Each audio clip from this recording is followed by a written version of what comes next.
Calcium দেখেন এই একটা হাড় যার ভিতরে ফাঁপা পরিমাণ কম, অস্টিওপোরোসিস কম, ছিদ্রের পরিমাণ কম। হ্যাঁ, আমরা যখন গরু ছাগল মারা গেলে এক জায়গায় পড়ে আছে একটা হাড় পাইলাম, দেখা যায় না হাড়ের ভিতরে ছিদ্র, কিছু হাড়ের ভিতরে ছিদ্র বেশি, আবার পায়ের নলি টলি এই হাড়গুলোর ভিতরে ছিদ্র কম, সলিড এবং ভার শক্ত পাওয়া যায় না এরকম। হ্যাঁ, তো আসলে এই হাড়ের ডেনসিটি অর্থাৎ বোন ম্যারো ডেনসিটি, এই বোন ম্যারো ডেনসিটি কমে যাওয়াটাকে আমরা মূলত হাড় ক্ষয় বলছি, অস্টিওপোরোসিস বলছি। আর এই অস্টিওপোরোসিস যখন ধীরে ধীরে বাসা বাঁধতে থাকে তখনই সমস্যাগুলো হয়। এখানে একটা গল্প আমাদের মাথায় রাখতে হবে। আমি যে গল্পটা প্রথম শুরু করেছি যে আমাদের প্রতিদিন ক্যালসিয়ামটা খরচ হয় শরীরে, তাহলে আমি তো খাদ্য খাবার থেকে ওই পরিমাণ ক্যালসিয়াম পাচ্ছি না, এ কথাও আপনাদের বলেছি। কিন্তু তাহলে আমার ক্যালসিয়ামটা আসে কোথা থেকে? খরচ তো আমার হবেই, নাকি ওই দিন খরচ কম করবে? না, কাজ করলে মেশিন চললে খরচ হবে। তাহলে এই খরচটা চালানোর জন্য আমাদের লিম্ফেটিক সিস্টেম, ইমিউনিটি সিস্টেম হাড় বা দাঁতের থেকে এই ক্যালসিয়ামটা ধার নেবে। বুঝেছেন? কাজ আপনার চলতে থাকবে, মেটাবলিজম সিস্টেমে ক্যালসিয়ামের কোনো ঘাটতি আসবে না। কিন্তু প্রতিদিন ওই এক ভাগ ক্যালসিয়াম সব সময় যোগান হতে থাকবে, সেখানে হঠাৎ করে ঝামেলা হলে ক্র্যাম্প হবে, কোরিজ হবে, মাসেল স্পাজম হবে, কিন্তু তারপরে ওই ক্যালসিয়ামের যোগান এসে যাবে হাড়ের থেকে, হাড় ওটাকে ধার দেবে। কিন্তু ওর গল্প ছিল এই যে ভাই তোমাকে এখন দিচ্ছি, কারণ তুমি না থাকলে আমি নাই। হ্যাঁ, তুমি না থাকলে আমি নাই, তাই তোমাকে ঠিক রাখার জন্য আমি দিচ্ছি, কিন্তু তুমি যখন বেশি নিবা ওটা আমি তখন আবার স্টোর করব। এখন আপনি বেশি নিচ্ছেন না কোনো সময়, তাহলে বেশি ক্যালসিয়াম নিলে আমাদের হাড়ে দাঁতে স্টোর হবে, যখনই আমাদের বেশি প্রয়োজন হবে তখন এটা ক্ষয় হতে থাকবে। বয়স বাড়ার সাথে সাথে ক্যালসিয়ামের শোষণ হার 1% করে কমতে থাকে 30 বছর পরের থেকে। দেন ধীরে ধীরে আমার শরীরে এমনিতেই ক্যালসিয়ামের ঘাটতি দেখা দেয়।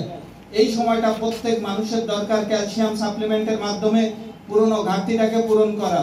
তাই বয়স বেড়ে গেলে একসময় একটা লোক 5 ফুট 6 ইঞ্চি লম্বা ছিল, এখন বয়স তার 65 বছর, এখন তার উচ্চতা দেখা যাচ্ছে 5 ফুট 5 ইঞ্চি। এই 1 ইঞ্চি ওজন হাইট তার কমে গেছে। বয়স আরো 5 বছর 10 বছর হয়ে গেছে, এখন তার ওজন আরো 1.5-2 ইঞ্চি কমে গেছে। তাহলে সেই 5 ফুট 6 ইঞ্চি লোকটা এখন 5 ফুট 4 ইঞ্চি 3.5 ইঞ্চিতে চলে আসছে। বুঝেছেন আমার কথা? হ্যাঁ, কেন? এইটা কোনোদিনই ঘাটতি হবে না যদি আমরা এই ক্যালসিয়ামটা ব্যবহার করি। আমরা সবাই জানি আমাদের মিস্টার লি অনেক লম্বা লোক, এবং সে এখন পর্যন্ত রিসার্চ করে দেখিয়ে দিয়েছে সে এই 80 বছর বয়স পর্যন্তই একই উচ্চতায় আছে। বুঝছেন নাকি? আমাকেও অনেকে বলে যে আমি নাকি আগের থেকে আর একটু উচ্চতা বেশি হচ্ছে, আপনার বৌদিরা বলে। হ্যাঁ, তার মানে আমি নিয়মিত ক্যালসিয়াম খাই, আমি মনে করি আমি এখনো পর্যন্ত ডাউন সিনড্রোমে যাই নাই। তাহলে বাড়ি আর না বাড়ি এখনো পর্যন্ত ডাউন সিনড্রোমে যায় নাই। হতে পারে তার ডাউন সিনড্রোম হয়েছে, সেই কারণে সে আমাকে উচ্চতা বেশি মনে করতেছে নাকি। তো যৌক্তিক বিষয়। তো এখন বিষয় হলো এই যে এই ক্যালসিয়াম মূলত আমাদের হাড়ের বা আমাদের হাড়ের ক্ষয়, বোন ম্যারো ডেনসিটি ডেভেলপ করে। এখন আমি কি বলেছি? হাড়ের ডিস্ক দুর্বল হোক, হাড়ের ডেনসিটি কমে যাক, এখানে লালা জমুক, হাঁটুতে জয়েন্ট ক্ষয় হোক, হিপ বোন ক্ষয় হোক, অস্টিওপোরোসিস হোক, অস্টিও আর্থারাইটিস হোক, লাম্বার স্পন্ডালাইটিস হোক, সার্ভাইকাল স্পন্ডালাইটিস হোক, এই যে সার্ভাইকাল স্পন্ডালাইটিস যাই হোক, মূল ঘাটতি তো ক্যালসিয়ামের। মূল ঘাটতি তো ক্যালসিয়ামের। যে ভূতের সাথে মিশেছে সেই ভূত অনুযায়ী নাম তৈরি হয়েছে নাকি। অর্থাৎ ভূত মানে প্রকৃতি, হ্যাঁ, ভৌতিক ভূত অর্থাৎ প্রকৃতি। যে প্রকৃতির সাথে মিশেছে ওর নাম সেই অনুযায়ী হয়েছে। তাহলে আজকের আমরা যেটা বলতে চাচ্ছি সেটা হলো আজকের ব্যথা যন্ত্রণা, হাঁটু ব্যথা, মাজা ব্যথা, কোমর ব্যথা, মাসেল স্পাজম, হাড়ের ক্ষয়, অস্টিওপোরোসিস, অস্টিওআর্থারাইটিস, সবার আগে আমরা কি দেব? ক্যালসিয়াম। এখন গল্পটা আরেক জায়গায় আছে। এই গল্পটা হলো এইটার নাম কে? স্কেলিটারি সিস্টেম নাকি? এই স্কেলিটারি সিস্টেমে 2.5 থেকে 3 কেজি ঘনত্ব কমে গেছে, এরকম ভাবে ফাঁপা হয়ে গেছে। হ্যাঁ, তো 2.5 থেকে 3 কেজি কমে গেছে।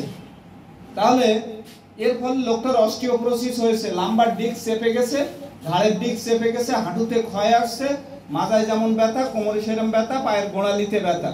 এখন আপনি বললেন আমাকে ক্যালসিয়াম খান, আজকে ট্রেনিং করে আইছি, 1 বক্স ক্যালসিয়াম খান, সারা জীবনের ব্যথা চলে যাবে। কথা বুঝতে পারলেন? আসলে কি তাই হবে? হ্যাঁ, হবে? হবে না। কারণ কি? 2.5 থেকে 3 কেজি ঘনত্ব কমছে, অন্তত পক্ষে 3-3.5 কেজি ক্যালসিয়াম খাইতে হবে। আমাদের একটা স্যাচেটে মাত্র থাকে 10 গ্রাম, একটা প্যাকেটে থাকে 100 গ্রাম। তাহলে এমনি তো আপনার 25 প্যাকেট লাগে নাকি? আসলে 25 প্যাকেট লাগবে না। কেন লাগবে না? ওই যে 200 মিলিগ্রাম করে আপনি আবার বাইরে থেকে নিচ্ছেন না, আপনার খাদ্য খাবার থেকে আসছে না। তাই অন্তত পক্ষে 15-20 প্যাকেট ক্যালসিয়াম আপনার দরকার। হ্যাঁ, তাই 15-20 প্যাকেট ক্যালসিয়াম দরকার। এখন একটুখানি খাইয়ে আপনি যদি কোন এত টাকা দামের ওষুধ খাচ্ছে, 15,000 টাকার ওষুধ খাইলাম, ভালা ভালা খায়, সে ভালা ভালা খায়ের গল্প জানেন? মনে করেন